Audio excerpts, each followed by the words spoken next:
ओम। गले लगाइए, अपनों को गले लगाना, देश को मजबूत बनाना। दलित घोड़ी नहीं चढ़ेगा, कहाँ लिखा है? दुल्हन के लिबास में लिपटी सारिका ने अपनी माँ से पूछा, माँ, क्या दूल्हा घोड़ी पर बैठकर आएगा?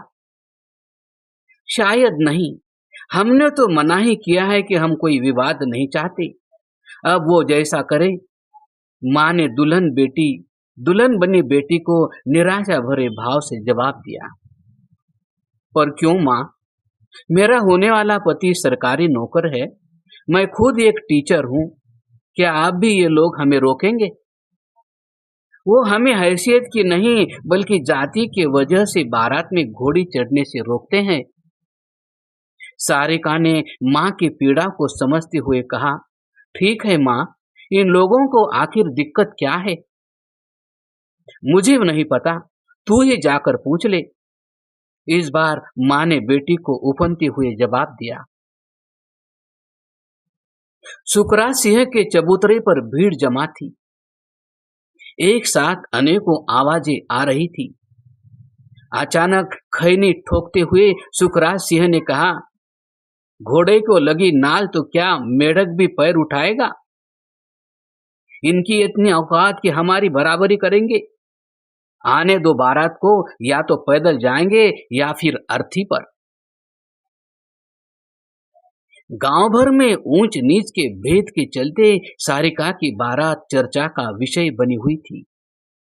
शादी में कई किस्म के लोग आए हुए थे। सीमा का मायका गांव में है। बचपन उन्होंने अपनी पैतृक दलित बस्ती में बड़े अभावों में गुजारा, जो शादी के बाद अब दूर हो गया। उसके मन में एक नहीं बल्कि कई कसक थी, जिनका गहरा ताल्लुक दलित होने और उसकी शादी के पहले की जिंदगी से था। उस कसक को बाहर निकालते हुए सीमा ने कहा, उसका पति शादी के वक्त घोड़ी नहीं चढ़ पाया था। तब कोई खुला विरोध नहीं था, लेकिन हिम्मत उनके पिता व बस्ती वालों की ही नहीं थी कि दूल्हे को घोड़ी पर चढ़ाकर बस्ती तक ला पाए, क्योंकि इससे पहले ऐसा कभी नहीं हुआ था कि उनकी बिरादरी का कोई दूल्हा घोड़े पर बैठकर आया हो।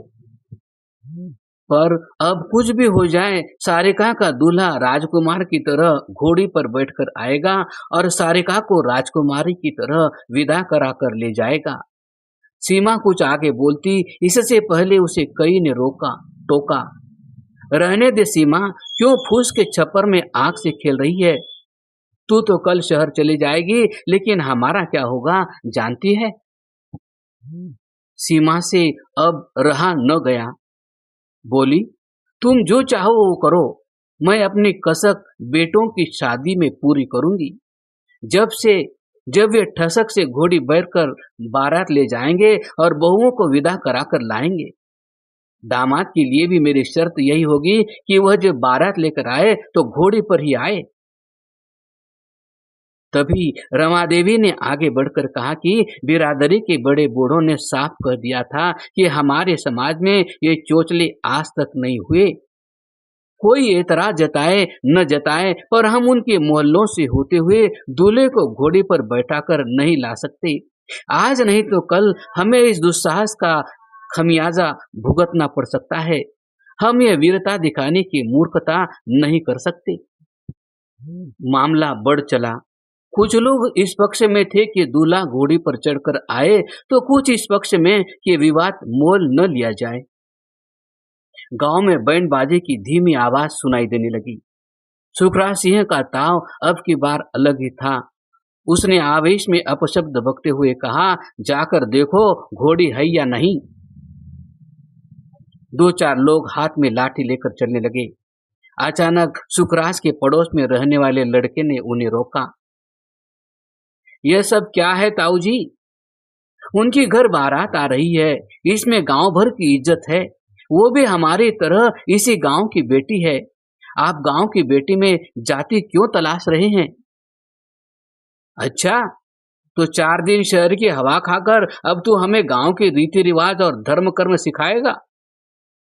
सुखपाल की वाणी में द्वेष की कठोरता थी तो युवक की वाणी में समझदारी और मधुरता। युवक ने पूछा, हमारे किस ग्रंथ में लिखा है कि यह लोग दलित हैं और घोड़े पर बारात लेकर नहीं आ सकते? सुकरासिया ने खैनी को थूकते हुए जवाब दिया, धर्म कर्म का पोथा मेरे पास नहीं है।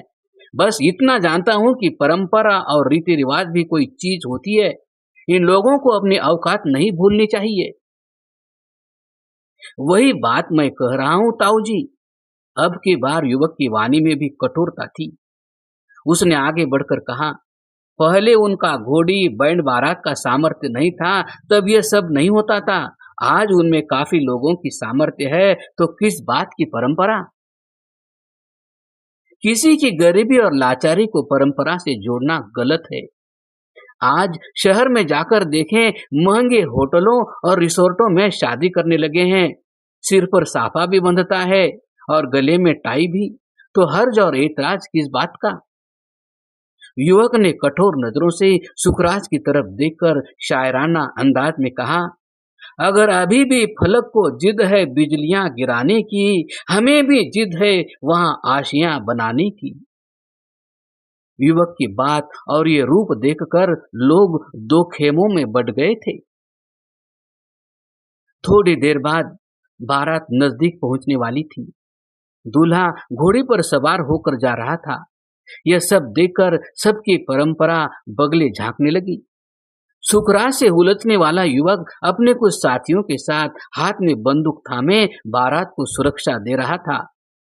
सुखराज वाले खेमे में किसी की हिम्मत नहीं हुई कि बारात पर टोका टाकी या हमला करे। दूल्हे को घोड़े पर चढ़ा देख बस्ती में मानो खुशी की बरसात हो गई। बारात दरवाजे पर पहुंची।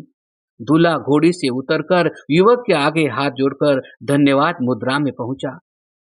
युवक ने उसे गले लगाकर कहा, तुम गांव के दामाद हो, सारिका मेरी बहन जैसी है। सबकी आंखों में खुशी के आंसू लुढ़क आए तो युवक के चेहरे पर गर्व के भाव थे। उसने उपेक्षा को षड्यंत्र होने से बचा लिया।